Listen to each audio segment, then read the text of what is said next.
So varicose veins అనేది ఉబ్బసిరలు వంశపార్యపరంగా వచ్చే అవకాశం జెనెటిక్గా క్యారీ అవుతూ ఉంటుందన్నమాట.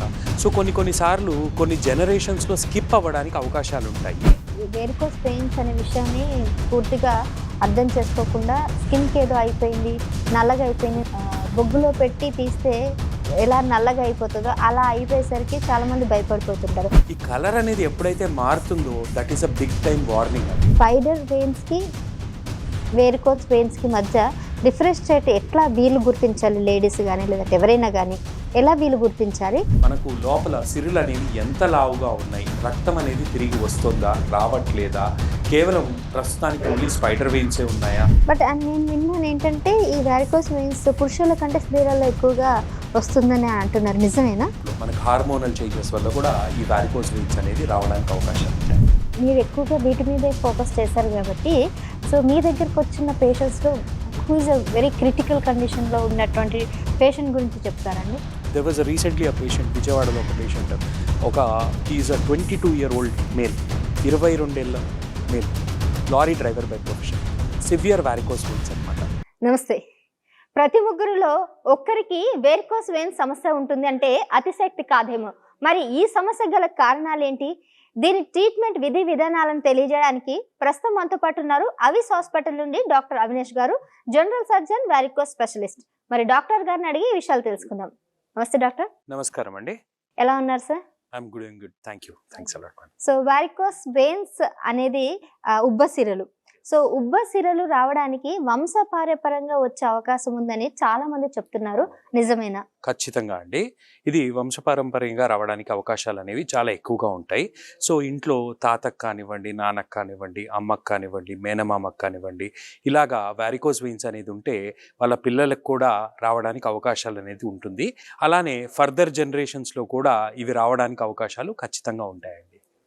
అంటే కేవలం ఇంట్లో వాళ్ళ నుంచేనా లేకపోతే తాతలు ముత్తాతలు ఇట్లా ఉంటుంది కదా 7 sisters అనేసి?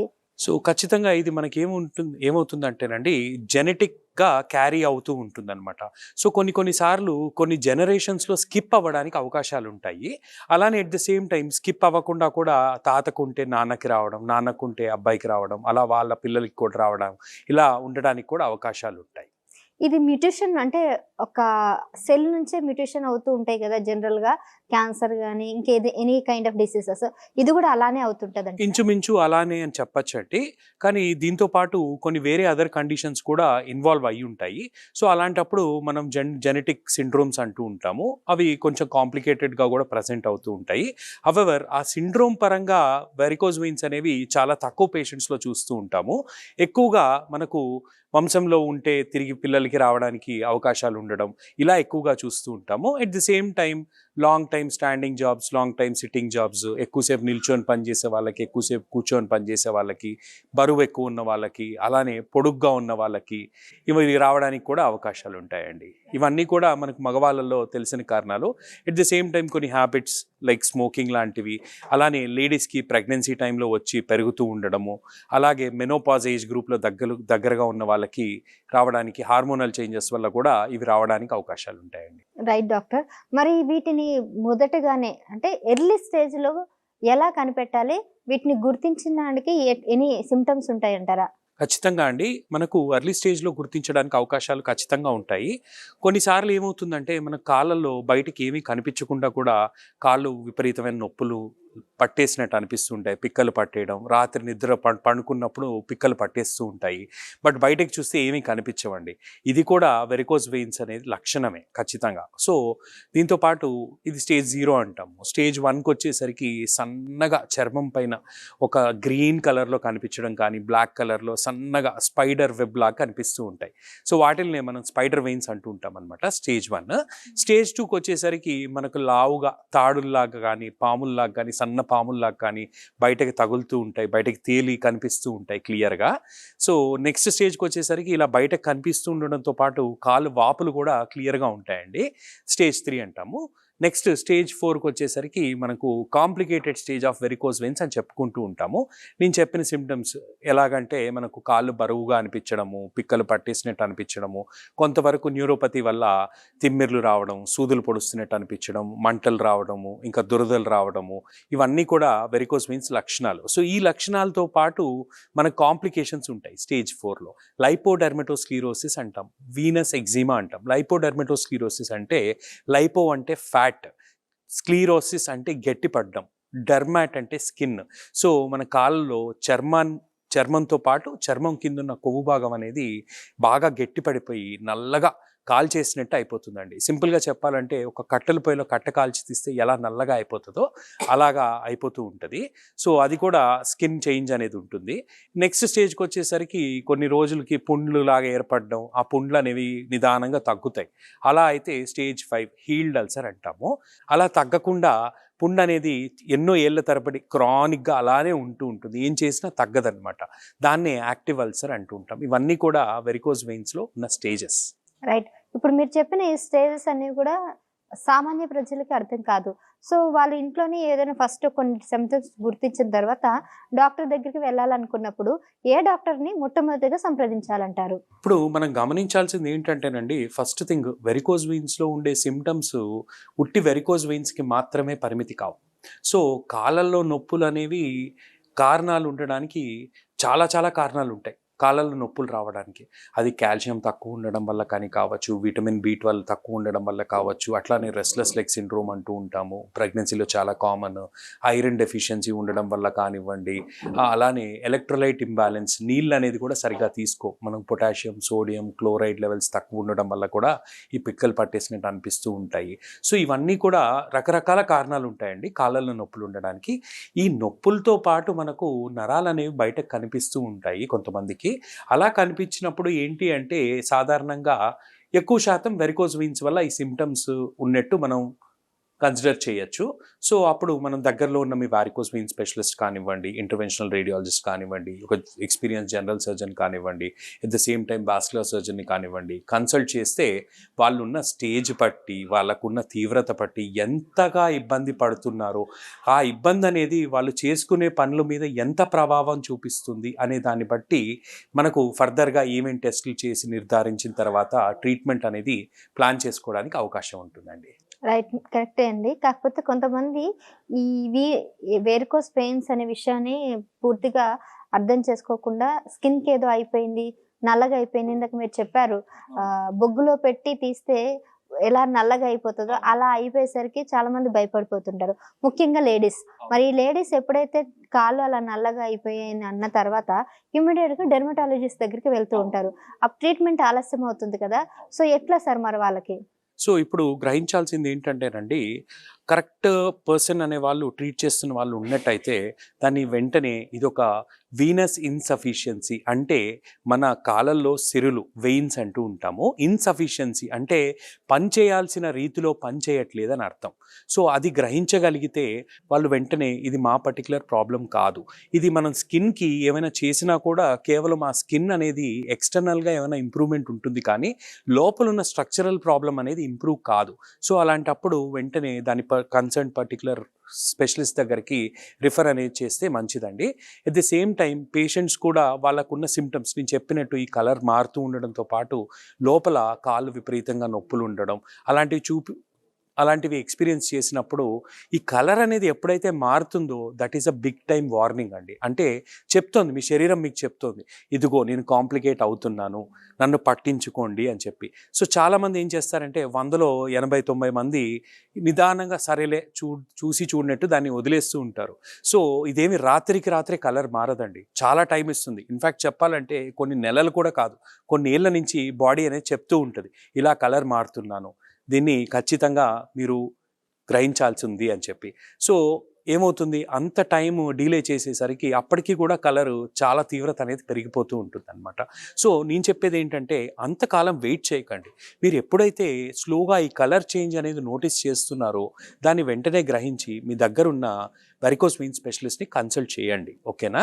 సో దాన్ని బట్టి మనం ఇమీడియట్గా దాన్ని అక్కడిది ఆపేయడానికి వీలవుతుంది అనమాట. ఫర్దర్ ప్రోగ్రెస్ కాకుండా ఆపేయడం వీలవుతుంది. ఏదైనా కూడా simple rule of life health కేర్లో ఎస్పెషలీ కాంప్లికేట్ అయ్యేంత వరకు ఒక స్టేజ్, కాంప్లికేట్ అయిన తర్వాత ఒక స్టేజ్.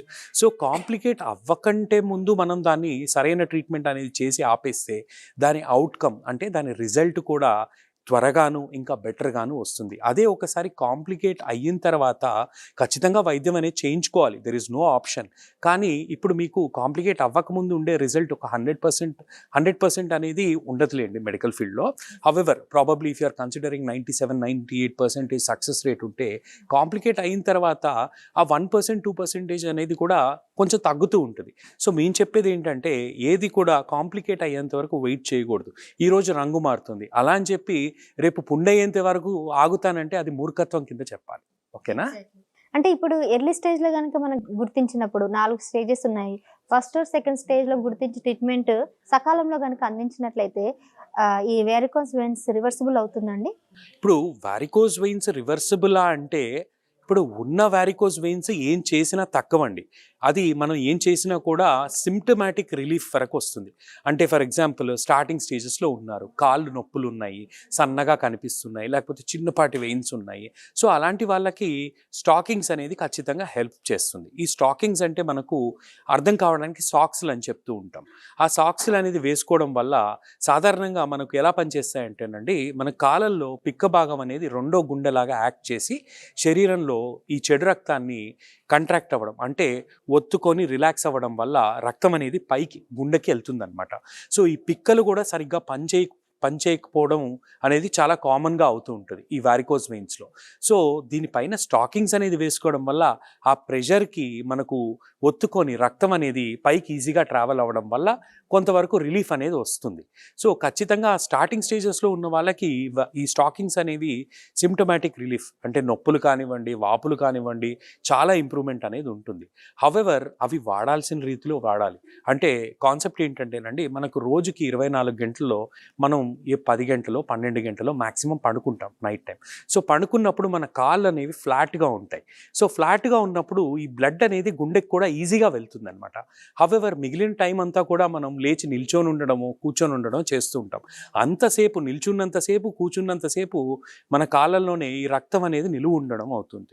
సో స్టాకింగ్స్ అనేది ఎప్పుడు వాడాలి, ఎలా వాడాలి అంటే పొద్దున లేచినప్పుడు, స్నానం చేసిన తర్వాత, రాత్రి పడుకునేంత వరకు వేసుకుంటే ఖచ్చితంగా సిమ్టమాటిక్ రిలీఫ్ అనేది ఉంటుంది.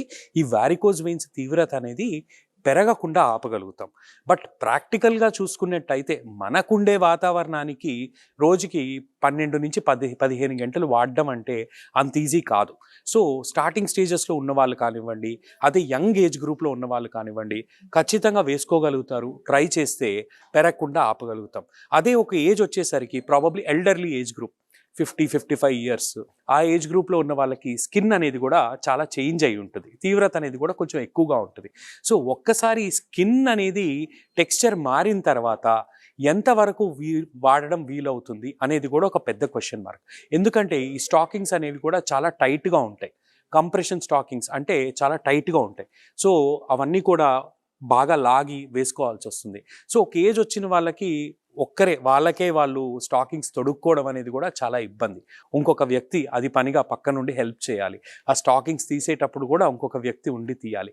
సో ఒక ఏజ్ వచ్చిన తర్వాత ఈ స్టాకింగ్స్ వాడడం అనేది చాలా కష్టం. ఎట్ ది సేమ్ టైం ఒక్కసారి రంగు మారి చర్మం అనేది ఎప్పుడైతే మారుతూ ఉంటుందో కొన్నిసార్లు ఈ స్టాకింగ్స్ వల్ల మంచి అవ్వడం కంటే చెడు అవ్వడానికి కొంత అవకాశాలు ఉంటాయి. ఎందుకంటే ఎప్పుడైతే ఈ చర్మం అనేది మారుతుందో ఆ వేసి తీసేటప్పుడు చర్మం ఇరిటేట్ అవ్వడం, అలానే అంతసేపు వేసుకొని ఉండడం వల్ల చాలామంది కంప్లైంట్ చేస్తూ ఉంటారు. ఇప్పుడు నార్మల్గా ఆఫీస్కి వెళ్ళేటప్పుడు షూస్ వేసుకొని చిన్న సాక్స్లు వేసుకొని వెళ్తారు. సాయంత్రం వచ్చేసరికి ఆ సాక్స్లు తీసేసరికి విపరీతమైన దురద గోకేస్తూ ఉంటారు. అలాంటిది ఇంత టైట్ స్టాకింగ్స్ మీరు 12 to 15 అవర్స్ వేసుకొని ఉంటే చెమటలు, దురద వచ్చినప్పుడు తట్టుకోలేక గోకేస్తూ ఉంటారు.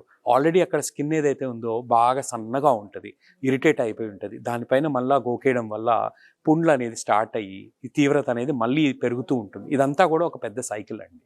So initial stages, early age groups, minimal symptoms, ఏదో కొద్దిపాటి కాళ్ళు బరువుగా అనిపించడం, కొంతవరకు నొప్పులుగా అనిపిస్తే స్టాకింగ్స్ అనేవి ట్రై చేయడంలో ఒక అర్థం ఉంది. అండ్ డెఫినెట్గా ఖచ్చితంగా బెనిఫిషియల్ అండి, పెరగకుండా ఆపేయగలుగుతాం. But over a long period, అంటే ఈ లాంగ్ రన్లో చూసుకుంటే ఎంతవరకు ప్రాక్టికలీ పాసిబుల్? మనమేం స్విట్జర్లాండ్లో లేము, మనమేం కాశ్మీర్లో లేము. సో వేసుకున్నంత వరకు వెచ్చగా కంఫర్టబుల్గా ఉండడానికి మన క్లైమేట్ కోఆపరేట్ చేయదు. యాక్చువల్గా చెప్పాలంటే ఈ స్టాకింగ్స్ అనేది కూడా కంప్లీట్లీ వెస్టర్నైజ్డ్ కాన్సెప్ట్ అనమాట, డిపెండింగ్ అపాన్ ద క్లైమేట్ అక్కడ. ఓకేనా? ఎగ్జాక్ట్లీ. సో అంటే ఇప్పుడు మీరు చెప్పిన విధానాన్ని అన్ని గనుక గమనించినట్లయితే ఇది ఒక కాస్మెటిక్ సమస్యగా భావించవచ్చా? అంటే కొంతమంది సీరియస్ అవ్వకుండానే ఒక ఎర్లీ స్టేజ్లో గుర్తించి కాస్మెటిక్ సర్జన్ దగ్గరికి వెళ్ళడం, లేకపోతే దీన్ని కాస్మెటిక్గానే ఫీల్ అయ్యి స్టాకింగ్స్ వేసుకోవడం, సాక్స్లు వేసుకోవడం అని చెప్తున్నారు. ఒకవేళ దీన్ని గనక అదే విధంగా భావించి కొద్దిగా నెగ్లెక్ట్ చేసి ప్రాపర్ ట్రీట్మెంట్ ఇవ్వకపోతే ఏ ఆరోగ్య సమస్యకు దారితీస్తుంది? ఇప్పుడు మీరు అన్నట్టు కాస్మెటిక్ ప్రాబ్లం కింద కన్సిడర్ చేస్తూ ఉంటారండి. ఎక్కువగా లేడీస్లో ఎక్కువగా చూస్తూ ఉంటాము. ఈ స్పైడర్ వెయిన్స్ అనేవి కూడా చాలా ఎక్కువగా ఉంటాయి లేడీస్లో.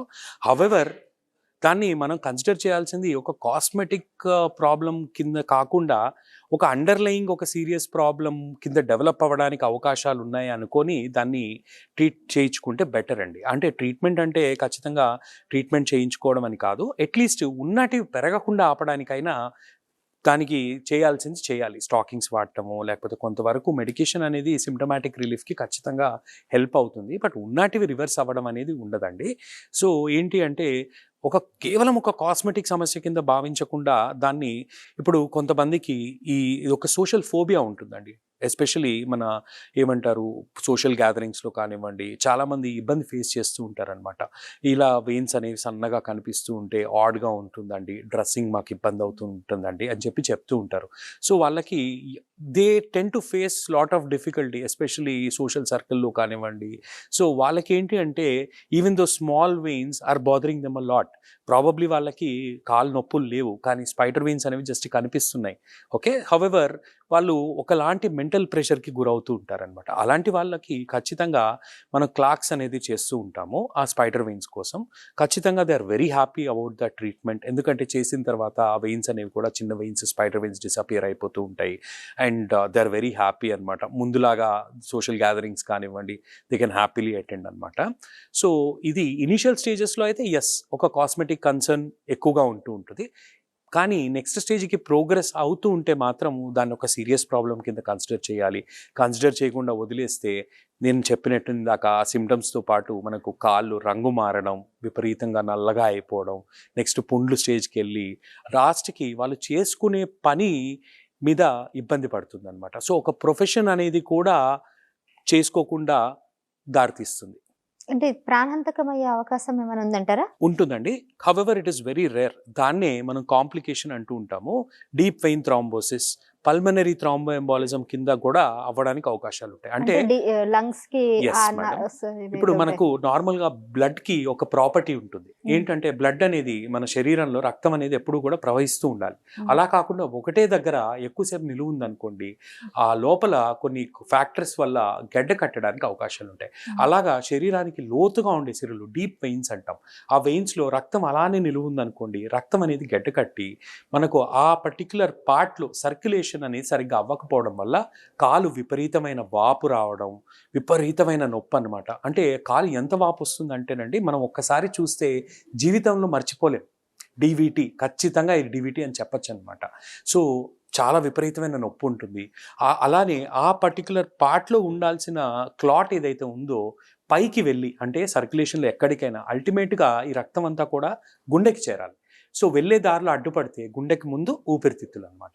ఊపిరితిత్తుల మీద ప్రభావం చూపిస్తుంది. వెంటనే ఆయాసం రావడం, అలుపు రావడం, ఊపిరి అందకపోవడం, దాన్నే పల్మనరీ థ్రాంబోఎంబాలిజం అంటాము. అల్టిమేట్గా హార్ట్ మీద ఎఫెక్ట్ చూస్తుంది అనమాట. హవెవర్ ఈ డీప్ వెయిన్ థ్రాంబోసిస్ కానివ్వండి, పల్మనరీ థ్రాంబోఎంబాలిజం కానివ్వండి, అదొక రేర్ కాంప్లికేషన్. బట్ అలా అని చెప్పి తీసి పారేయలేము. ఎందుకంటే ఆఫ్ లేట్ మేము చాలా యంగ్ ఇండివిజువల్స్లో కూడా ఈ డీప్ వెయిన్ థ్రాంబోసిస్ అనేది చూస్తూ ఉన్నాం. రైట్. అయితే ఇందాక మీరు చెప్పినట్టు లేడీస్ ఎక్కువగా ఈ వారికోస్ వెయిన్స్ లేకపోతే వాళ్ళకి స్పైడర్ వెయిన్స్ ఇవన్నీ కనిపిస్తూ ఉంటాయి. సో, వాటిని అడ్జస్ట్ అవ్వలేక ఏదో కాస్మెటిక్ సర్జన్ దగ్గరకో లేకపోతే స్టాకింగ్స్ వేసుకొని వెళ్తుంటారు. ఇన్ కేస్ ఈ స్పైడర్ వెయిన్స్‌కి, వేరికోస్ వెయిన్స్‌కి మధ్య డిఫరెన్షియేట్ ఎట్లా వీళ్ళు గుర్తించాలి లేడీస్ గాని లేదంటే ఎవరైనా గాని? ఎలా వీళ్ళు గుర్తించాలి? ఒకవేళ మీరు గుర్తించడితే ఈ రెండిటికి ఎటువంటి డిఫరెంట్ ట్రీట్మెంట్ ఉంటుంది? సేమ్ ట్రీట్మెంటా? లేదండి. ఇప్పుడు ఒకటి ముందుగా గమనించాల్సింది ఏంటంటే, మేము చూస్తున్న పేషెంట్స్‌లో లేడీస్ నంబర్ చాలా ఎక్కువ వారికోస్ వెయిన్స్. స్పైడర్ వెయిన్స్ ఒకటే కాదు, లోపల సిరి కూడా చాలా లావుగా ఉంటుంది వాళ్ళకి. ఇందుకు గల కారణాలు ఏంటంటేనండి, ఇప్పుడు for example I'm not being very gender specific అండి. ఇప్పుడు usually men are for that matter working women ఎక్కువగా మనకు వీకెండ్ అనేది ఆఫ్ దొరుకుతూ ఉంటుంది. So they do get a lot of time to relax. So however ఇంట్లో మనకు హౌస్ వైఫ్స్ ఉంటారు చూసారా ఉమెన్, వాళ్ళకి సాటర్డే సండే కూడా పని అనేది ఎక్కువగా ఉంటుంది. So number of standing hours కూడా పెరిగి ఉండడం వల్ల most of the house wife they tend to be affected with varicose veins. So ఇనీషియల్గా స్టార్టింగ్ స్టేజెస్లో సన్నగా కనిపిస్తూ ఉంటాయి. అట్ ద సేమ్ టైమ్స్ విపరీతమైన కాళ్ళు నొప్పులు ఉంటాయి.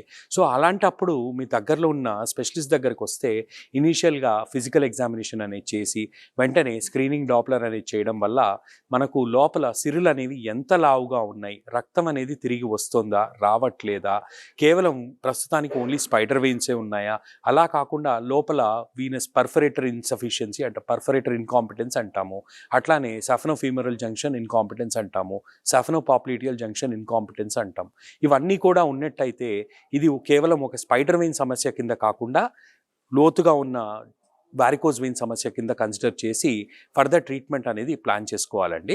ఈ ఫర్దర్ ట్రీట్మెంట్కి వచ్చేసరికి సిరులు లావుగా ఉండడం వల్ల కానివ్వండి, లోపల నేను అన్నట్టు ఇన్కాంపిటెన్స్, అది వాల్వులార్ ఇన్కాంపిటెన్స్ కానివ్వండి, పర్ఫరేటర్ ఇన్కాంపిటెన్స్ కానివ్వండి అనేది ఉంటే కనుక ఆ సిమ్టమ్స్ అనేవి చాలా ఎక్కువగా ఉంటాయి. సో దానికి తగ్గట్టు ట్రీట్మెంట్ అనేది కూడా ప్లాన్ చేసుకోవాలి. ట్రీట్మెంట్కి వచ్చేసరికి మనకు స్టేజింగ్ ఒక్కటే కాదండి, ఎంతవరకు దానివల్ల ఇబ్బంది పడుతున్నారు, ఎంతవరకు వాళ్ళు చేసుకునే రోజువారీ పని చేసుకోలేకపోతున్నారు అనే దాన్ని బట్టి కూడా ఆధారపడి ఉంటుంది. ఈ పెయిన్ అనేది కంప్లీట్లీ సబ్జెక్టివ్ అండి. ఇప్పుడు మనకు నొప్పి ఉన్నట్టు ఇంకొకరికి ఉండకపోవచ్చు. వాళ్ళకి ఇప్పుడు ఒక వ్యక్తిని ఇచ్చినట్టయితే ఆయన రియాక్షన్ ఏమి ఉండకపోవచ్చు. అదే ఇంకొక వ్యక్తికి విపరీతమైన నొప్పి ఉండొచ్చు. సో గట్టిగా అమ్మ అని అరుస్తారనమాట. సో ఈ పెయిన్ అనేది కంప్లీట్లీ సబ్జెక్టివ్ కాన్సెప్ట్ అండి. సో ఆ పెయిన్ ఎంతవరకు బాధపడుతున్నారు అనేది ఆ పేషెంట్కే తెలుస్తుంది ఆ నొప్పి అనేది. సో డిపెండింగ్ అపాన్ ఆ పెయిన్ వల్ల వాళ్ళ పనులు చేసుకోలేకపోతున్నారా, సాధారణంగా ఏంటంటేనండి వారికోజ్ వెయిన్స్లో భరించలేనంత నొప్పి ఉండదు. అలా అని చెప్పి జీవితాంతం భరించమని కాదు నా ఉద్దేశం. ఏంటంటే రేపు వాళ్ళు పనులు చేసుకునే స్టేజ్లో ఉండాలి. ఇప్పుడు ఇది కాంప్లికేట్ అయ్యి పుండ్లు కింద కన్వర్ట్ అయితే రేపన్న రోజు వాళ్ళ ప్రొఫెషన్కే అడ్డుపడుతూ ఉంటుంది అనమాట. ఎప్పుడు కూడా ఆ స్టేజ్ వరకు ఆగకూడదు. బట్ నేను విన్నాను ఏంటంటే ఈ వారికోస్ వెయిన్స్ పురుషుల కంటే స్త్రీలలో ఎక్కువగా వస్తుందని అంటున్నారు, నిజమేనా? అవునండి. ఆఫ్ ఇట్ మనకు లేడీస్‌లో ఈ ప్రాబ్లమ్ అనేది ఎక్కువగా చూస్తూ ఉంటాము. దానికి గల కారణాలు ఏంటంటే మనకు ఇందాక నేను చెప్పినట్టు లాంగ్ టైమ్ స్టాండింగ్ జాబ్స్ ఎక్కువ, ఎస్పెషల్లీ వీకెండ్స్ కూడా ఎక్కువసేపు నిల్చోవడమే ఉంటుంది ఎక్కువ మన ఇండియన్ హౌస్ వైఫ్స్లో. At the same time pregnancy టైంలో వచ్చి పెరగడం, అలాగే వంశంలో ఎవరికైనా ఉన్నా కూడా రావడం, at the same time menopause age గ్రూప్లో మనకు హార్మోనల్ చేంజెస్ వల్ల కూడా ఈ వారికోస్ వెయిన్స్ అనేది రావడానికి అవకాశాలు ఉంటాయి. అంటే మెన్ హార్మోన్ కన్నా ఉమెన్ హార్మోన్ ఎక్కువగా వీటికి రావడానికి ఆస్కారం ఎక్కువ ఉందంటారు. మేడం, ఎక్కువగా ఉమెన్లో చూస్తూ ఉంటాం. At the same time symptoms కూడా మేము ఎక్కువగా ఉమెన్లో చూస్తూ ఉంటాం. అంటే ఈ పెయిన్ కానివ్వండి, మన కాలు వాపులు కానివ్వండి, కాలు పిక్కలు పట్టేయడం కానివ్వండి, లేడీస్లో ఎక్కువగా ఉంటాయండి ఈ symptoms. At the same time అలా అని చెప్పి మగవాళ్ళలో ఉండవని కాదు. హవెవర్ ఈ సిమ్టమ్స్ అనేవి తక్కువగా చూస్తుంటాం. కానీ కాంప్లికేషన్స్కి వచ్చేసరికి ఈ పుండ్లు ఏర్పడడం, అలానే రంగు మారిపోయి నల్లగా అవ్వడము, ఈ కాంప్లికేటెడ్ స్టేజెస్ మాత్రం మెన్లో ఎక్కువగా చూస్తుంటాం. ఎందుకంటే men ten to neglect a lot compare to women. ఇది ఒక జనరలైజ్ స్టడీ అండి ఆల్ ఓవర్ ద వరల్డ్. ఇది ఒక్కటే కాదు, వారికోస్ వెయిన్స్ అనే కాదు, ఏ పర్టికులర్ హెల్త్ ప్రాబ్లం ఉన్నా కూడా men ten to be more negligent. So అందువల్ల కాంప్లికేషన్స్ అనేది మగవాళ్ళల్లో ఎక్కువగా ఉంటాయి వారికోస్ వెయిన్స్, ఆడవాళ్ళల్లో సిమ్టమ్స్ అనేవి ఎక్కువగా ఉంటాయి. సో వాళ్ళ సిమ్టమ్స్ ఎక్కువ ఉండేసరికి ఎర్లీ స్టేజ్లో కన్సల్ట్ అవ్వడం, ట్రీట్మెంట్ తీసుకోవడం జరుగుతుంది. సో అబ్బాయిలు ఏంటంటే నెగ్లెక్ట్ చేస్తుంటారు సిమ్టమ్స్ వచ్చినా కానీ. రైట్. సో, ఈవెన్ మీ హాస్పిటల్, ఆవిస్ హాస్పిటల్‌లో ఒకవేళ దీనికి సంబంధించిన ట్రీట్మెంట్‌కి వచ్చినప్పుడైతే end to end varicose veins గురించి 1 డేలో మొత్తం కేర్ అంతా తీసుకొని డిశ్చార్జ్ చేసే స్కోప్ ఉందని అన్నారు. నిజమేనా? డెఫినెట్లీ అండి. We are very proud to say that ours is end to end vein care institute. మనకు పొద్దునొచ్చినట్టయితే పేషెంట్ మా దగ్గర చాలామంది కూడా పేషెంట్స్ చాలా దూరం నుంచి వస్తూ ఉంటారు. టైర్ 2, టైర్ 3 ప్లేసెస్ నుంచి చాలాసేపు ట్రావెల్ చేసి రావడం అనేది అవుతూ ఉంటుందండి. రాగానే మనకు ఫిజికల్ ఎగ్జామినేషన్ అనేది చేస్తాం, అంటే చూడడం, అలానే కొన్ని చిన్నపాటి స్క్రీనింగ్ డాప్లర్ టెస్ట్ అనేది చేస్తూ ఉంటాం అనమాట. And that is totally free of cost వచ్చిన పేషెంట్కి బెనిఫిట్ కోసం. ఎందుకంటే పేషెంట్ ఎంతో దూరం నుంచి ట్రావెల్ చేసి రావడం అనేది అవుతూ ఉంటుంది. అలా అప్పుడు అట్ ది సేమ్ టైం ఒక పేషెంట్కి డాప్లర్ అనేది చేయించుకొని బయటకు వెళ్ళి చేయించుకొని వస్తే దానికి ఎక్కడైనా కూడా దాదాపు 3,500 to 4,000 తక్కువగా ఎవరు చేయరు. సో అది కూడా పేషెంట్కి కాస్ట్ బెనిఫిట్ కిందనే ఉంటుంది. At the same time turn around time అనేది కూడా తగ్గుతుందండి. ఎందుకంటే ఆల్రెడీ ట్రావెల్ చేసి ఒక 4 hours ట్రావెల్ చేసి వస్తారు, మళ్ళీ బయటికి వెళ్ళి డాప్లర్ అనేది చేయించుకొని రావడానికి ఒక 1.5 2 hours టైం పడుతుంది. సో ఈ విధంగా ప్లాన్ చేయడం వల్ల మనకు నెక్స్ట్ ఫర్దర్ ట్రీట్మెంట్ అనేది కూడా వెంటనే ప్లాన్ చేసుకొని ఇన్ కేస్ ప్రొసీజర్ అవసరం పడితే అదే రోజు చేయించుకొని, ఇప్పుడున్న లేటెస్ట్ అడ్వాన్స్మెంట్స్ ద్వారా మనకు రకరకాల టెక్నిక్స్ ఉన్నాయండి. ఇప్పుడు వారికోస్ వెయిన్స్ ట్రీట్మెంట్కి ఎండోవీనస్ లేజర్ అబ్లేషన్ అంటాము, ఎండోవీనస్ రేడియో ఫ్రీక్వెన్సీ అబ్లేషన్ అంటాము. రోబోటిక్ సర్జన్ రోబోటిక్ కాదండి, ఇందులో రోబోటిక్ అంటే ఇది బేసికలీ ఇప్పుడు మనం చేసేది ఏంటంటే ఇవన్నీ కూడా చిన్నపాటి మినిమల్ యాక్సెస్ టెక్నిక్స్ అనమాట. రోబోటిక్ అనేది పెద్ద ఆర్గన్స్కి యూజ్ చేస్తూ ఉంటారు. అలానే మనకు వీనాసీల్ అంటామండి, చిన్నపాటి బంకను ఎక్కిస్తూ ఉంటాము. ఇవన్నీ కూడా 1 to 1.5 hours మాక్సిమం అయిపోతూ ఉంటాయి. ఇంటికి వెళ్ళిపోవచ్చు అదే రోజు. పేషెంట్కి నొప్పి అనేది కూడా రిలేటివ్లీ తక్కువ ఉంటుంది. 2 to 3 daysలో వాళ్ళు పనులు చేసుకోవడానికి కూడా సాధ్యం అవుతూ ఉంటుందండి. రైట్. అంటే ఇప్పుడు మీరు ఎక్కువగా వీటి మీదే ఫోకస్ చేశారు కాబట్టి, సో మీ దగ్గరకు వచ్చిన పేషెంట్స్‌లో who is a very critical కండిషన్‌లో ఉన్నటువంటి పేషెంట్ గురించి చెప్తారండి? ఇప్పుడు క్రిటికల్ కండిషన్ అంటేనండి, ఒకటి అందరూ కూడా యూజువల్లీ ఏమవుతూ ఉంటుందంటే వారికోస్ వెయిన్స్ అనేది చాలా టైం ఇస్తుంది. రాత్రికి ప్రాబ్లం కాదు, చాలా టైం ఇస్తుంది. ఇన్ఫ్యాక్ట్ చెప్పాలంటే నెలల కంటే సంవత్సరాలు కూడా టైం ఇస్తుందని చెప్పచ్చు.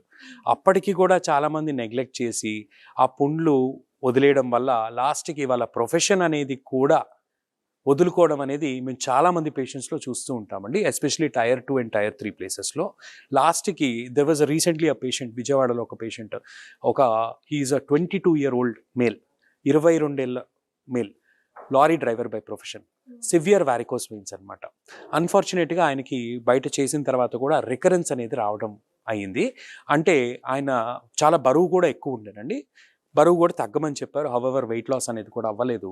లాస్ట్కి ఆయన పని కూడా చేసుకోవడం ఇబ్బంది అయిపోయింది. So he had to quit అనమాట.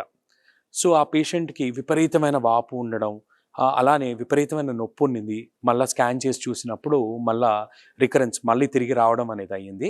సో ఆ పేషెంట్కి మళ్ళీ తిరిగి చేయడం వల్ల ఈరోజు ఆయన 2 months అనేది కంప్లీట్గా రెస్ట్ తీసుకున్నాడు. లారీ అనేది నడవకుండా ఆ పుండ్లు అనేవి కూడా మానిపోయిన తర్వాత ఈరోజు ఈజ్ వెరీ హ్యాపీ అండ్ రెగ్యులర్గా తన పని తను చూసుకుంటున్నాడు. And this is one of my most happiest moment అండి. ఒక 22-years-old మేల్ అంత తీవ్రమైన స్టేజ్తో బాధపడుతున్నాడు. అందులోనూ ఒకసారి చేసిన తర్వాత ఫెయిల్ అయ్యింది. సో క్లియర్గా చెప్పడం అనేది జరిగింది ఆయనకి, బయట చేయించుకున్నారు. అంటే ఫెయిల్ అవ్వడానికి కారణం ఏంటి? బాడీ సపోర్ట్ చేయలేదా, లేకపోతే ట్రీట్మెంట్ ప్రాపర్గా అందలేదా? ఒకసారి ట్రీట్మెంట్ చేసిన తర్వాత ఫెయిల్ అవ్వడానికి కారణాలు అంటేనండి ఇందులో మల్టిపుల్ కారణాలు ఉంటాయి. ఒకటి స్టేజ్ ఆఫ్ ద డిజీజ్. ఎప్పుడు ఇందాక చెప్పినట్టు కొన్ని సంవత్సరాల నుంచి నెగ్లెక్ట్ చేసి ఉంటారు, అలాంటప్పుడు కూడా తిరిగి రావడానికి అవకాశాలు ఉంటాయి. రెండోది పేషెంట్ కాంప్లయన్స్, అంటే ట్రీట్మెంట్ చేయించుకున్న తర్వాత కొన్ని పాటించాల్సిన నిబంధనలు ఉంటాయి. సో చెప్పినటివి ఎంతవరకు వింటున్నారు, ఎంతవరకు ఫాలో అవుతున్నారు. బరువు తగ్గడం అనేది చాలా చాలా చాలా ఇంపార్టెంట్. సో అది క్లియర్గా చెప్పడం అనేది జరుగుతూ ఉంటుందన్నమాట. ఆ బరువు అనేది తగ్గకపోయినా కూడా మళ్ళీ తిరిగి రావడానికి అవకాశాలు ఉంటాయి. సో ఇలాంటివి పాటించకపోయినా కూడా మళ్ళీ రావడానికి అవకాశాలు ఉంటాయి. ఎట్ ది సేమ్ టైం ఇప్పుడు మనకు ఈ వారికోస్ వెయిన్స్లో great saphenous vein, short saphenous vein అంటూ ఉంటాం. సో ఆ పర్టికులర్ టైంలో చేస్తున్న టైంకి only great saphenous vein involvement ఉంటుండొచ్చు. అలా at the same time short saphenous vein అనేది కాలు వెనకాల ఒక సిరి ఉంటుందండి చర్మానికి దగ్గరగా, ఆ పర్టికులర్ వెయిన్ అనేది నార్మల్గా ఉండొచ్చు. సో చేస్తున్న టైంలో గ్రేట్ సఫ్నెస్ వెయిన్ తీవ్రత ఎక్కువ ఉండడం, ఉట్టి దానికి చేయడం వల్ల రేపన్న రోజు ఇంకొక రూట్ ద్వారా తిరిగి వెరికోస్ వెయిన్స్ రావడానికి అవకాశాలు ఉంటాయి. సో అది షార్ట్ సఫ్నెస్ వెయిన్ వల్ల కూడా రావడానికి అవకాశాలు ఉంటాయి. అలా అని చెప్పి చేస్తున్న టైంలో నార్మల్గా ఉంది రేపన్న రోజు రావడానికి అవకాశాలు ఉన్నాయి అని చెప్పి దాన్ని ట్రీట్ చేయడం కూడా కరెక్ట్ కాదు.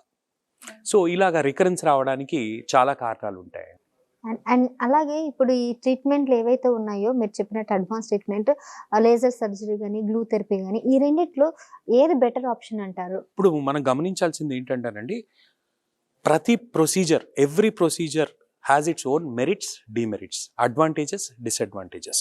ఇప్పుడు లేజర్ అబ్లేషన్ కానివ్వండి, రేడియో ఫ్రీక్వెన్సీ అబ్లేషన్ కానివ్వండి, దానిలో మనం ఒక చిన్నపాటి సూది ద్వారా ఒక వైర్ పైన వరకు పంపించి లోపలి వేడి ద్వారా బ్లాక్ చేస్తూ ఉంటాం అనమాట ఆ సిర్ అనే దాన్ని. సో ఈ వేడి అనేది తెలియకుండా ఉండడానికి, ఆ వేడి వల్ల చుట్టుపక్కల ఉన్న స్ట్రక్చర్స్ డ్యామేజ్ అవ్వకుండా ఉండడానికి టూమిసెంట్ అనస్థీషియా అని ఇస్తామన్నమాట. సో అది ఇవ్వడం వల్ల ఈ లేయర్స్ అనేవి సపరేట్ అయ్యి మనకు సేఫ్గా ఉంటుంది అనమాట.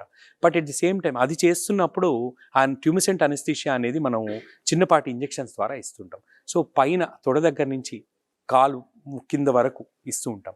సో ఇలాగా మల్టిపుల్ ఇంజెక్షన్స్ అవసరం పడుతుంది. సో ఇంజెక్షన్స్ ఇస్తున్నప్పుడు ఏంటంటే చేసిన తర్వాత మనకు నొప్పి అనేది తెలియదు. హవెవర్ ఆ ఇంజెక్షన్స్ ఇచ్చేటప్పుడు ఇంజెక్షన్ నొప్పి అనేది ఖచ్చితంగా ఉంటుందన్నమాట. సో అదొక చిన్న డిసడ్వాంటేజ్. రెండోది మనకు ఏంటి అంటే, ఇప్పుడు వయసు ఎక్కువ ఉన్న వాళ్ళకి కొంతమందికి ఇంజెక్షన్స్ అంటే ఎక్కువగా భయపడుతూ ఉంటారనమాట. సో వాళ్ళకి వీనాసీల్ అనేది గ్లూ థెరపీ అంటాం. అది చాలా beneficial. At the same time చేసిన తర్వాత నేను నాకు చెప్పినట్టు చేసిన తర్వాత కొన్ని రోజులు కంప్రెషన్ అనేది అవసరం. సో అది లేజర్ కానివ్వండి, at the same time radio frequency ablation కానివ్వండి, కొన్ని రోజులు చేసిన తర్వాత 4 లేయర్ బ్యాండేజ్ ఉంటుంది. ఎట్ ది సేమ్ టైం కొన్ని నెలలు స్టాకింగ్స్ అనేది యూజ్ చేయమని చెప్తూ ఉంటాం. ఈ స్టాకింగ్స్ అనేది చేసిన తర్వాత యూజ్ చేయడానికి చాలామంది ఇబ్బంది పడుతూ ఉంటారు. సో వాళ్ళకి వీనాసీల్ గ్లూ థెరపీ అనేది చాలా బెనిఫిషియల్ అండి. గ్లూలో ఉన్న అడ్వాంటేజెస్ ఏంటంటే, అంటే స్టాకింగ్స్ వేసుకోలేని వాళ్ళకి మాత్రమే ఈ గ్లూ థెరపీ అనేది మీరు సజెస్ట్ చేస్తారా? అంటే depending upon the patient comfort అండి. అది ఇప్పుడు కొంతమంది ఏంటి అంటే, నాకు ఇబ్బంది ఏం లేదండి, నాకు ఇంజెక్షన్స్ నాకు ఇబ్బంది ఏం లేదు అంటుంటారు. కొంతమంది లేదు సార్, నాకు అన్ని ఇంజెక్షన్స్ నా వల్ల కాదు అని చెప్తూ ఉంటారు. ఎట్ ది సేమ్ టైం చేసిన తర్వాత సార్ మేము 2 months 3 months మేము స్టాకింగ్స్ అనేది వాడలేమండి అని కూడా చెప్తూ ఉంటారు. సో అలాంటి వాళ్ళకి గ్లూ ఏంటంటే పోస్ట్ ఆపరేటివ్ ఇంత కంప్రెషన్, పోస్ట్ ప్రొసీజర్ ఇంత కంప్రెషన్ అవసరం పడదండి. కొన్ని డేస్, మినిమల్ డేస్, ప్రాబ్లీ ఒక 4 or 5 days 4 లేయర్ అనేది వేస్తాము. At the same time probably ఒక 2 to 3 weeks స్టాకింగ్స్ అనేది చెప్తూ ఉంటాము గ్లూ చేసుకున్న వాళ్ళకి. సో గ్లూలో ఉన్న అడ్వాంటేజెస్ ఇది. రిజల్ట్కి వచ్చేసరికి both of them give excellent results madam. గ్లూలో ఉన్న చిన్న డిసడ్వాంటేజ్ ఏంటి అంటే, పేషెంట్కి ఎలర్జీ డెవలప్ అవ్వడానికి అవకాశాలు ఉంటాయి. End of the day glue అనేది ఒక ఫారెన్ బాడీ. ఒక చిన్న సూది ద్వారా ఒక వైర్ పంపించి చిన్నపాటి బంకను ఎక్కిస్తాం పై నుంచి కింద వరకు. ఆ బంకను ఎక్కించి ప్రెషర్ పెట్టడం వల్ల ఆ సిరి అనేది పూర్తిగా మూత పడిపోతుంది అనమాట. ఏవైతే ఉబ్బి ఉన్నాయో ఉబ్బిన సిరలు తగ్గుతాయి, మూత పడిపోతాయి అనమాట. సో స్లోగా ఆ హీలింగ్ ప్రాసెస్ వల్ల ఆ వెయిన్ అనేది కూడా లోపల డిగ్రేడ్ అయిపోతూ ఉంటుంది. కానీ ఇందులో నేను చెప్పినట్టు ఎలర్జీ అనేది ఉండడానికి అవకాశాలు ఉంటాయి అన్నమాట. సో ఎందుకంటే గ్లూ అనేది ఫారెన్ బాడీ. సో ఆ ఫారెన్ బాడీ రియాక్షన్ అనేది ఎలర్జీ మనకు చేసిన వెంటనే రావడానికి అవకాశాలు ఉంటాయి. 2 రోజుల తర్వాత రావచ్చు, 2 వారాల తర్వాత రావచ్చు, 2 నెలల తర్వాత రావచ్చు, ఎట్ ది సేమ్ టైం 2 ఏళ్ల తర్వాత కూడా రావడానికి అవకాశాలు ఉంటాయి. సో అలాంటిది ఏదైనా ఉంటే కొంచెం వాపు కానివ్వండి, ఎరుపు కానివ్వండి, కొంచెం నొప్పి, మంట ఉండడానికి అవకాశాలు ఉంటాయి. హవెవర్ ఆ ఛాన్సెస్ అనేది రేర్. అలా అని చెప్పి తీసి పారేయలేము, ఎలర్జీ రాకుండా ఉంటుంది 100% అని కూడా చెప్పలేము. సో కంఫర్ట్ వైజ్ చూసుకుంటే గ్లూ ఖచ్చితంగా చాలా కంఫర్టబుల్ అండి. Little bit it is on the expensive side also. ఎందుకంటే క్వాలిటీ ఆఫ్ కేర్ కూడా పెరుగుతుంది. ఈ రెండిట్లో ఏది ఎక్స్పెన్సివ్ అండి? గ్లూ కొంచెం ఎక్స్పెన్సివ్ ఉంటుందండి. ముందుగా ఇది అసలు 2 కూడా సర్జికల్ ట్రీట్మెంట్స్ కాదు, ఆల్టర్నేటివ్స్ ఫర్ సర్జరీ అంటూ ఉంటాం అనమాట. Minimal access procedure. Laser surgery కానీ గ్లూ థెరపీ కానీ సర్జరీ కాకుండా ఉన్న వాళ్ళకి మాత్రమే? అలా కాదండి, 2 కూడా సర్జరీకి alternative treatments. So laser procedure, glue procedure 2 కూడా సర్జరీకి ఆల్టర్నేటివ్ కింద అనమాట. సర్జరీలో ఏం ప్రొసీజర్ ఉంటుంది? సర్జరీ అంటే ఇప్పుడు నేను నాకు చెప్పినట్టు రక్తం అంతా కూడా పైన తొడ దగ్గర ఒక జంక్షన్ ఉంటుంది, సెఫెనోఫీమోరల్ జంక్షన్ అంటాం. మోకాలు వెనకాల ఇంకో జంక్షన్ ఉంటుంది, సెఫెనోపాప్లిటియల్ జంక్షన్ అంటాం. అక్కడ వాల్వ్స్ అనేవి కూడా సరిగ్గా పనిచేయకపోవడం వల్ల రిటర్న్ వచ్చేస్తూ ఉంటుంది. So at the same time లోతుగా ఉండే సిరులకి దగ్గరగా ఉండే సిరులకి కనెక్షన్స్ ఉంటాయి, పర్ఫరేటర్స్ అంటాం. ఈ పర్ఫరేటర్స్లో కూడా రక్తం అనేది వచ్చి ఉండిపోవడం వల్ల, మనకు సిరుల్లో ఉండిపోవడం వల్ల ఈ వారికోస్ వెయిన్స్ అనేవి డెవలప్ అవుతుంటాయి. సో దానికి సొల్యూషన్ ఏంటి అంటే, ఇది వరకు తొడ దగ్గర నుంచి కట్ చేసి ఆ పర్టికులర్ సిరి ఏదైతే ఉందో పైనుంచి కింది వరకు ఒక వైర్ లాంటిది పంపించి ఆ వైర్తో ఆ సిరి అనేది వీలైనంత వరకు తీసేయడం అనేది చేస్తూ ఉంటాం. దాన్నే గ్రేట్ సఫ్నస్ వెయిన్ స్ట్రిప్పింగ్ అంటాం. అలానే ఆ తొడ దగ్గర జంక్షన్ దగ్గర కొన్ని సిర్లు అనేవి ఉంటాయి అనమాట. వాటిలన్నీ కూడా కట్ చేసి కుట్లు వేసేసి లోపల వదిలేస్తూ ఉంటాం అనమాట. సో దాన్నే మనం SFJ flush ligation and stripping అంటూ ఉంటాము. సో పెయిన్ఫుల్ ప్రొసీజర్ అండి. చేసిన తర్వాత 3 to 4 వీక్స్ వరకు పెయిన్ అనేది ఉంటుంది. At the same time bed rest కూడా తీసుకోవాల్సి వస్తుందండి. దాదాపు 2 to 3 వీక్స్ పైనే తీసుకోవాల్సి వస్తుంది. చాలా పెయిన్ఫుల్ ప్రొసీజర్. ఫెయిల్యూర్ రేట్స్ కూడా రిలేటివ్లీ ఎక్కువ ఉంటాయన్నమాట. ఎందుకంటే మనకు ఇందులో వీలైనంత వరకు ఆ వెయిన్ని తీసేస్తామన్నమాట. అలా అని చెప్పి పైన నుంచి కింది వరకు పాదం వరకు ఉండే వెయిన్ ప్రతి దగ్గర తీయడం కూడా కష్టం అండి. సో కొద్దిపాటి వెయిన్ ఏదైనా ఉన్నా కూడా మనకు శరీరంలో రీకెనలైజేషన్, నియోవాస్కులరైజేషన్ అనే కాన్సెప్ట్ ఉంటుందన్నమాట. శరీరం దానంతటా అట్లానే సిరులు ఇంకా దమన్లు వేసుకుంటూ వెళ్ళి మళ్ళీ తిరిగి ప్రాబ్లం రావడానికి అవకాశాలు ఉంటాయి. అంటే ఎంత వరకు సక్సెస్ రేట్ ఉంటుంది సార్ పర్సంటేజ్ అయితే? పర్సంటేజ్ అయితే ప్రాబబ్లీ నేను ఓపెన్ సర్జరీకి 60 to 70% అని చెప్తూ ఉంటానండి. అండ్ సక్సెస్ రేట్ కంటే ఎక్కువ ఇంపార్టెంట్ ఏంటంటే పేషెంట్ సాటిస్ఫాక్షన్ అనేది కూడా చాలా ఇంపార్టెంట్ ఇందులో. చాలా విపరీతమైన పెయిన్ ఉంటుంది. ఒక నెల రోజులు పనులు చేసుకోవడం కూడా ఇబ్బంది. లీవ్ పెట్టుకొని ఉండాలి. సో రోజు కూడా కంప్రెషన్ అనేది చుట్టుకుంటూ ఉండడం. Those days are absolute now. అంటే ఇప్పుడు మనకి ఎప్పటికప్పుడు మనకు టైం మారుతూ ఉంది. అలానే మనకు అడ్వాన్స్మెంట్స్ అనేవి కూడా వస్తూ ఉంటాయి. సో ఈ అడ్వాన్స్మెంట్స్ వల్ల పేషెంట్ కంఫర్ట్ అనేది కూడా పెరుగుతూ ఉంటుందండి. రైట్. ఇది రెండిట్లో అంటే glue therapy or laser surgery కన్నా ఓపెన్ సర్జరీ కాస్ట్ ఎక్కువ ఉంటుందా? లేదండి, open surgery relatively on the cheaper side ఉంటుంది. కొంచెం రిలేటివ్గా తక్కువ ఉంటుంది. కానీ రిజల్ట్ వైజ్ చూస్తేనండి open surgery it is nowhere close to the recent advances. అది గ్లూ థెరపీ కానివ్వండి, లేకపోతే లేజర్ కానివ్వండి, రేడియో ఫ్రీక్వెన్సీ కానివ్వండి. మీరు ఇందాక చెప్పిన ఒక కేసులో ఫెయిల్ అయిందని చెప్పారు కదా, అది ఓపెన్ సర్జరీ వల్లనేనా? లేదండి, దానికి ఆల్రెడీ ఇది వరకు లేజర్ అనేది చేశారండి ఆ పేషెంట్కి. సో ఫెయిల్ అయ్యే ఏవైతే ఉంటాయో కేసెస్ ఎక్కువగా ఏది చేస్తే ఉంటే గ్లూ థెరపీ చేసినా లేకపోతే లేజర్ సర్జరీ చేసినా ఓపెన్ సర్జరీ చేసినా దేంట్లో ఎక్కువ ఫెయిల్యూర్స్ కనిపిస్తుంటాయి? అంటే మేము చూసిన ప్రాక్టీస్లో ఓపెన్ సర్జరీ చేసిన కేసెస్ ఫెయిల్యూర్స్ అనేవి రిలేటివ్లీ ఎక్కువ ఉన్నాయండి compare to laser. Okay. So treatment అంతా అయిపోయిన తర్వాత మళ్ళీ వెరికోస్ వెయిన్స్ వచ్చే అవకాశం ఉంటుందండి? ఖచ్చితంగా అండి. అవకాశం ఉంటుందా అంటే నేను చెప్పదలుచుకుంది ఏంటంటేనండి, nothing in the world is 100% guaranteed. ఈరోజు బయటకు వెళ్ళిన తర్వాత ఏమవుతుంది అనేది ప్రెడిక్ట్ చేయడం చాలా కష్టం. సో ఈ ట్రీట్మెంట్ అనేది మనం చేయాల్సిన దానికి కరెక్ట్ ట్రీట్మెంట్ ఇది. సో పూర్తిగా ఇందాక చెప్పినట్టు పేషెంట్ కాంప్లయన్స్ ఎంతవరకు చెప్పింది పాటిస్తాడు, బరువు ఉన్న వాళ్ళు బరువు తగ్గడం, పోస్ట్ ఆపరేటివ్ కంప్రెషన్ అవసరం, పోస్ట్ ప్రొసీజర్ కంప్రెషన్ అనేది చాలా అవసరం, ఎంతవరకు వాడుతున్నారు, అలానే ఏ స్టేజ్లో వచ్చారు, తీవ్రత ఎంత ఉంది, ఇవన్నీ కూడా దీనిపైన ఆధారపడి ఉంటుంది. రికరెన్స్ రేట్ అనేది అంటే మళ్ళీ తిరిగి రావడానికి అవకాశాలు ఉండొచ్చు, కానీ అలా అని చెప్పి అందరిలో వస్తుందని కాదు. హవెవర్ ఆ రికరెన్స్ రేట్ అనేది రిలేటివ్లీ తక్కువగా ఉంటుందండి. లెస్ దాన్ ప్రాబబ్లీ 5% అని చెప్పడానికి పాసిబిలిటీ ఉంది. ఇన్ కేస్ అలా వచ్చినా కూడా చిన్నపాటి వెయిన్స్కి చిన్న టచ్అప్స్ కింద స్క్లీరోథెరపీ అనేది ఇస్తూ ఉంటాము. పూర్తిగా తిరిగి ఆ జంక్షన్ దగ్గర అనేది ఓపెన్ అప్ అవ్వడం అనేది చాలా రేర్గా అవుతూ ఉంటుంది. హవెవర్ ఒబేస్ పేషెంట్స్, బరువు ఉన్న వాళ్ళలో పూర్తిగా తిరిగి ఓపెన్ అవ్వడానికి కూడా అవకాశాలు ఉంటాయి. సో బరువు ఉన్న వాళ్ళు చేయాల్సింది ఏంటంటే చేసిన తర్వాత ఖచ్చితంగా బరువు అనేది కంపల్సరీ తగ్గాలండి. Yes, this is not autoimmune disease కదండి? లేదండి, this doesn't have to do anything with immunity. ఎందుకంటే చాలా మందికి ఒక అపోహ ఉంది, ఈ ఒబెసిటీ రావడం లేదా బరువు వల్ల ఇదంతా కూడా కైండ్ ఆఫ్ ఆటోఇమ్యూన్ డిజీస్లలో కూడా పార్ట్ ఆఫ్ దిస్ ఈ మధ్య కాలంలో ఎక్కువగా వింటున్నాం అనేది అన్నారు. సో కన్ఫర్మ్ చేస్తే ఐ మీన్ మీరు చూసే ఉంటారు కదా ఈ కేసెస్ అన్నీ కూడా.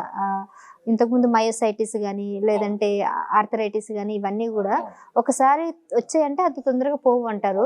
సో ఈ ఆటోఇమ్యూన్ డిసీజ్ ఇవి మాత్రం సర్జరీ తర్వాత ట్రీట్మెంట్ అయితే ప్రాపర్గా అయిందనుకో ఛాన్సెస్ అయితే తక్కువ. ఖచ్చితంగా అండి, ఎందుకంటే గ్రహించాల్సింది ఏంటంటే ఇది ఒక స్ట్రక్చరల్ అబ్నార్మాలిటీ.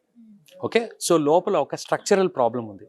ఇప్పుడు ఫర్ ఎగ్జాంపుల్ దీన్ని చెప్పాలంటే పైపు, వాల్వ్స్, పంప్ అని చెప్తాను. పంప్ అంటే కాఫ్ మజిల్, రెండో గుండెలాగా పంప్ లాగా యాక్ట్ చేసి రక్తాన్ని పైకి పంపిస్తుంది.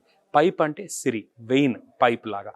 వాల్వ్స్, పైపుల్లో వాల్వ్స్ ఉన్నట్టు ఇందులో కూడా వాల్వ్స్ ఉంటాయి అన్నమాట.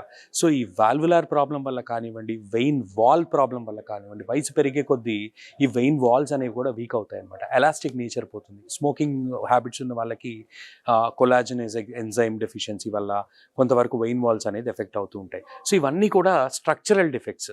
ఇప్పుడు మనకు ఒక ఇంజిన్లో వాల్వ్ రిపేర్ ఉంది, వాళ్ళ ప్రాబ్లం ఉంటే దాన్ని రిపేర్ అయినా చేస్తాం, లేకపోతే రీప్లేస్ అయినా చేస్తాం. మనకి ఇక్కడ ఆ సదుపాయం లేదు. సో మనం ఏం చేస్తామంటే పూర్తిగా ఆ ద్వారాన్ని కంప్లీట్గా క్లోజ్ చేస్తాం. అప్పుడు బ్లడ్ అనేది కూడా రీరూట్ అవుతుంది అనమాట.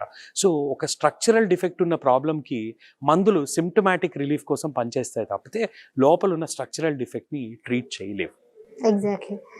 అండ్ మీరు చాలా రోజుల నుంచి ఆవిస్ హాస్పిటల్తో వర్క్ చేస్తున్నారు, వాళ్ళతో కనుబంధం ఉంది కాబట్టి. సో మీ స్పందన ఎలా ఉంది సార్ ఇప్పుడు ఈ హాస్పిటల్కి వచ్చే పేషెంట్స్ని చూసి కానీ, లేదా ట్రీట్మెంట్ అక్కడ ఉన్నటువంటి అట్మాస్ఫియర్ ఎట్లా అనిపిస్తుంది? I'm really happy to be a part of Avis family అండి. ఇక్కడికి వచ్చిన తర్వాత I have seen a lot of patients severe స్టేజెస్లో చూసి వాళ్ళ పనులు మానుకోవడం అనేది కూడా చాలా పేషెంట్స్ని చూశానండి. ఎస్పెషలీ కొంతమంది లాంగ్ టైం టీచింగ్ ప్రొఫెషన్లో ఉన్న వాళ్ళు కానివ్వండి, అట్లానే డైలీ లేబరర్స్ కానివ్వండి చూసాము. అంటే వాళ్ళు దాదాపు 4-5 ఏళ్ల నుంచి మానకుండా చాలా దగ్గరలో తిరిగి చాలా ఖర్చు పెట్టుకొని దగ్గరగా ఆల్మోస్ట్ 5 years నుంచి చాలా ఖర్చు పెట్టుకొని అప్పటికి కూడా తగ్గకుండా ఉన్న వాళ్ళు చాలామందిని చూస్తూ ఉంటాం. అలాంటి వాళ్ళకి ట్రీట్ చేసిన తర్వాత I'm really happy and the patients are also very happy అండి. I'm proud to be a part of Avis family అండి. Right doctor, thank you so much. We also so happy that చాలా విషయాలు అవిస్ వెయిన్స్ కేర్కి సంబంధించి మీరు చెప్పారు కదా, 1 dayలో ట్రీట్ చేసి పంపించేస్తున్నారు. That's actually very good thing. ఎవరికైతే బిజీ వర్క్ ఉన్న వాళ్ళు త్వరగా ట్రీట్మెంట్ తీసుకున్న వాళ్ళకు this the best one and only solution Avis hospital అనేసి అర్థమవుతుంది. And thank you so much sir. Thank you madam, thanks a lot. So చూస్తారు కదండి, వెరికోస్ వెయిన్స్ గురించి పూర్తి విషయాలంతా కూడా డాక్టర్ అవినాష్ గారు అయితే మనకి ఎక్స్ప్లెయిన్ చేశారు. మీకు ఇంకెటువంటి సందేహం ఉన్నా డెఫినెట్గా అవిస్ హాస్పిటల్కి ఒకసారి కన్సల్ట్ అవ్వండి. అండ్ అక్కడ ప్రాపర్గా ట్రీట్మెంట్కి సంబంధించిన పూర్తి వివరాలంతా కూడా అక్కడ కాన్సర్న్ డాక్టర్స్ అంతా కూడా మీకు ఎక్స్ప్లెయిన్ చేస్తారు. And thank you so much. మరొకసారిలో మళ్ళీ కలుద్దాం. Keep watching active. నమస్తే. చరిత్ర సృష్టించినోడు ఇప్పుడు ఆ చరిత్రని తిరగరాయబోతున్నాడు. అబద్ధాల గోడల్ని బద్దలు కొట్టి నిజాలను రాగా మీ ముందుంచబోతున్నాడు. నిజమైన వార్తల కోసం వెంటనే డౌన్లోడ్ చేసుకోండి రా యాప్ని.